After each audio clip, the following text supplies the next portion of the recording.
زندگی در ایران برای مهاجرین افغانستانی و شخصا برای خود من خب شرایط طوری بود، سخت بود، چون که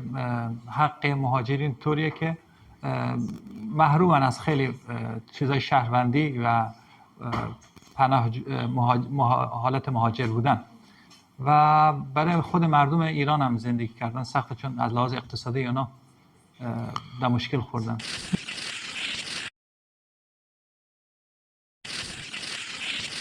چون قبلا برادرای من با نیروهای ایتالیا کار میکرد، در حالی که من به چندین کشور دیگه درخواست برای خروج از افغانستان انجام داده بودم که از طرف کشور ایتالیا شانس بیشتر بشه و پذیرفته شد.